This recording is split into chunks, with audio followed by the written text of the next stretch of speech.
Class 10th UP board वालों बच्चों के लिए मैं कुछ स्पेशल चीज़ लेकर आया हूँ, जिससे उनको 100 में से 100 अंक किसी भी सब्जेक्ट में पाने के लिए बहुत ही सुविधा होगी। तो आइए हम लोग समझते हैं। देखिए क्या लिखा है, कक्षा 10 में 100 में से 100 अंक नंबर लाना एक निश्चित रूप से एक चुनौतीपूर्ण लक्ष्य है। ये हम सभी जानते हैं, लेकिन यह असंभव नहीं है। इसके लिए हमें dedication, hard work hard work और एक अच्छी स्ट्रेटजी की आवश्यकता होती है। यहाँ कुछ टिप्स दिए गए हैं जो कक्षा 10 में 100 में 100 अंक नंबर लाने में आपकी मदद कर सकते हैं। सबसे पहला पॉइंट है, अपनी पढ़ाई की योजना बनाएं।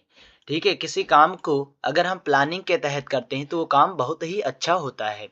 देखिए पहली चीज़ क्या है, एक समय सारणी बनाएँ और उसका पालन करें। कभी-कभी ऐसा होता है हम लोग समय सारणी बना लेते हैं बट उसका पालन नहीं कर पाते हैं। लेकिन अभी आपका एग्ज़ाम सर पर है, 2025 में आपको एग्ज़ाम देना है और 24 तारीख से आपका एग्ज़ाम चालू है।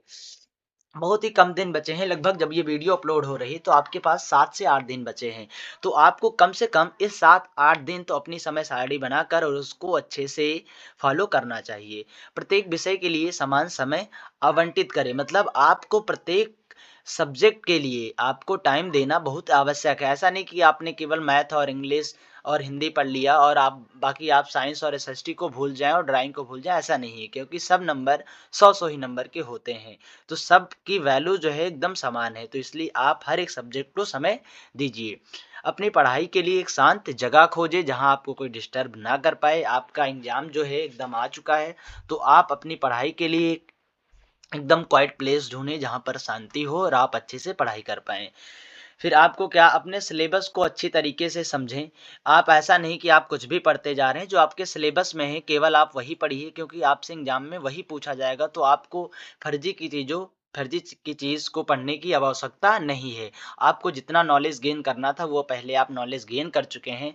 अब आपको केवल उन चीज़ों पर अच्छे से फ़ोकस करना है जो आपके एग्ज़ाम में आएगा। यहाँ पर देखिए क्या लिखा है, अपनी पाठ्य पुस्तकों और नोट्स को ध्यान से पढ़ें कि उसमें क्या लिखा है और उसको समझें।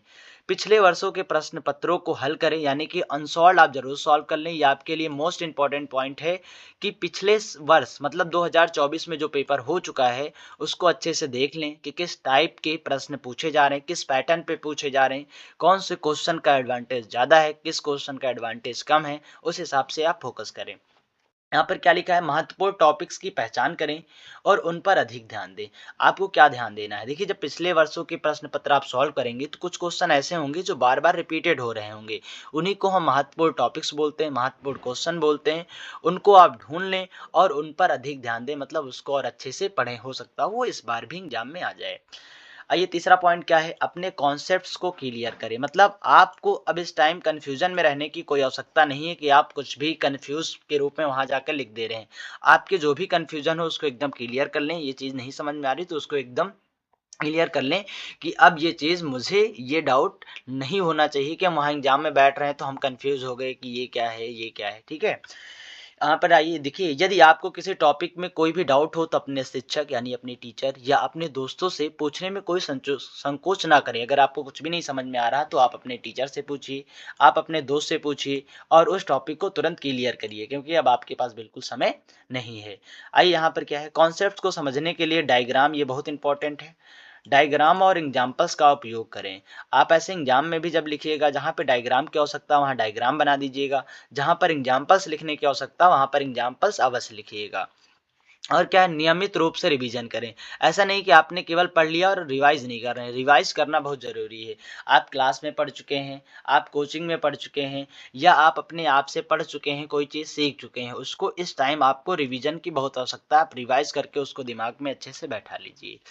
चौथा पॉइंट क्या है, अपनी राइटिंग स्किल्स को सुधारें। मतलब आप अच्छा लिखने का प्रयास करें और आप थोड़ा स्पीड से लिखें। अपनी स्पीड पर और अपनी एक्यूरेसी पर बहुत अच्छे से ध्यान दीजिए ताकि 3 घंटे में आपका पेपर पूरा हो जाए और अच्छे ढंग से हो जाए।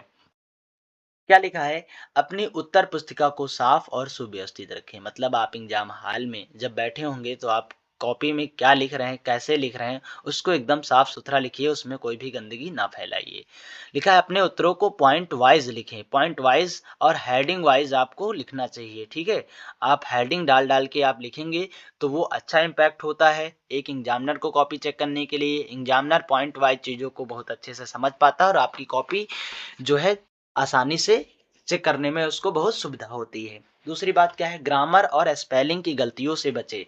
कभी-कभी क्या होता है, बच्चे जल्दबाजी में जब लिखते हैं तो उनकी ग्रामर के स्पेलिंग्स मिस्टेक हो जाती है, हिंदी में जो है शब्द की मात्राएँ गलत हो जाती हैं।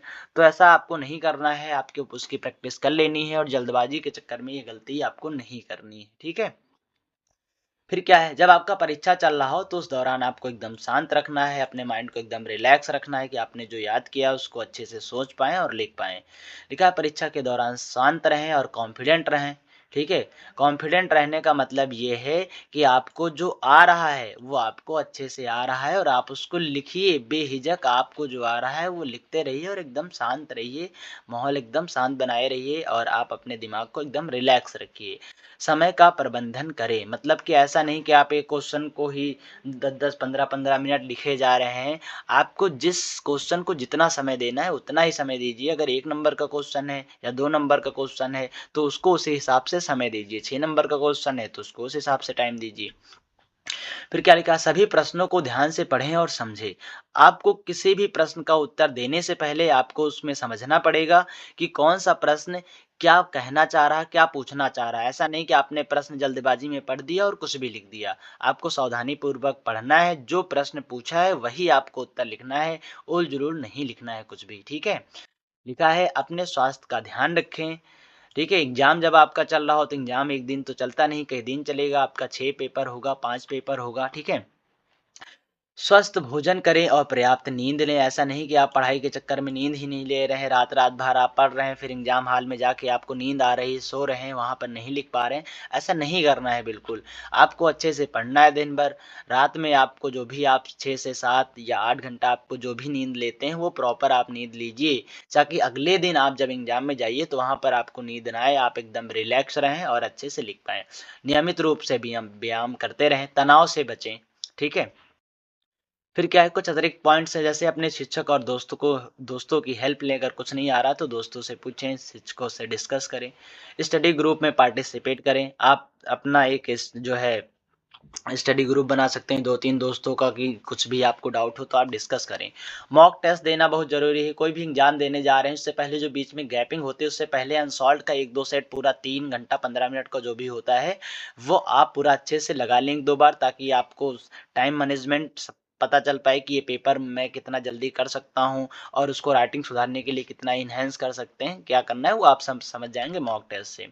फिर क्या है, अपने वीकनेस पर काम करें। जो भी आपको गलती लगेगी वो आपके वीकनेस होते हैं, उसमें आपको इम्प्रूवमेंट करने की आवश्यकता है। फिर क्या है, पॉजिटिव रहें और हार्ड वर्क करते रहें। मुझे उम्मीद है कि ये टिप्स आपको कक्षा 10 में 100 में से 100 अंक लाने में मदद कर सकती है। जैसे मैथ्स और इंग्लिश ऐसे सब्जेक्ट हैं जिसमें आप पूरे में पूरे नंबर ला सकते हैं, मतलब 100 में से 100 नंबर ला सकते हैं। अगर आप और अच्छे मेहनत करेंगे तो और सब्जेक्ट में भी आप अच्छे नंबर ला पाएँगे। Thank you very much. उम्मीद करते हैं ये टिप्स आपको बहुत अच्छी लगी होगी। मिलते हैं नेक्स्ट वीडियो में। अगर आप हमारे चैनल को फॉलो करते रहेंगे तो आपको अच्छी-अच्छी जानकारी मिलती रहेगी।